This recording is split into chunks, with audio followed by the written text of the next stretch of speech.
আমার সংসারে কিন্তু মানুষ খুবই কম, মাত্র ৪ জন। তো ৪ জন মানুষের কিন্তু এক হিসাবে একবেলা রান্না করলে কিন্তু আরেক বেলা চোখ বন্ধ করে হয়ে যাওয়ার কথা। সেইখানে কিন্তু আমার ৩ বেলাই রান্না করতে হয়। উপর আল্লাহর অশেষ রহমতে মেহমান মাশাআল্লাহ সবসময়ই থাকে। তো সেটা নিয়ে আমি কিন্তু কখনো অখুশি না। আমি এটা নিয়ে কিন্তু অনেক খুশি। কিন্তু মাঝে, মাঝে মানে এত কষ্ট হয়ে যায়, তখন বিশ্বাস করেন বসে, বসে কিন্তু আমার কান্না আসে। মানে একটা মানুষ করতে, করতে কিন্তু সত্যি একসময় শারীরিক ক্লান্ত কিন্তু এসে যায়।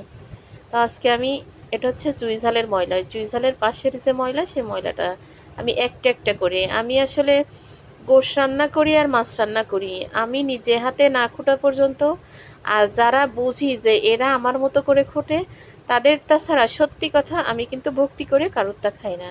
হয়তো বলবেন যে আমি কি অনেক বেশি পরিষ্কার? তা কিন্তু না। তারপরও একেকটা মানুষের থাকে না এক, এক রকম সমস্যা। তা আমার ওরকম। সে আমার ভাই-বোন বলেন, মা-বাবা বলেন, ভাই-বউ বলেন, এরা সবাই জানে। কারণ আমারে কিছু দিতে গেলেও কিন্তু ওরা হিসাব করে দেয়। যে ওর সামনে এটা দিলে খাবে না, ভালো না হলে ওরে দেওয়ার দরকার নেই। তো সেই জায়গায় গোশ হোক মাছ হোক মানুষ দেখেছি গোশ কুটে কিন্তু এই ২ হাত দিয়ে একসাথ করে কিন্তু ডলে ডলে ধুয়ে উঠে ফেলে। আমি কিন্তু ওইটা কখনো করি না।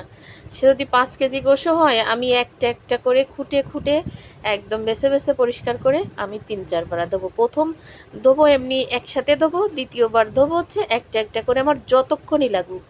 একটা একটা করে চামড়া দিয়ে গোশ দিয়ে মানে একেবারে খুঁটে পরিষ্কার করব।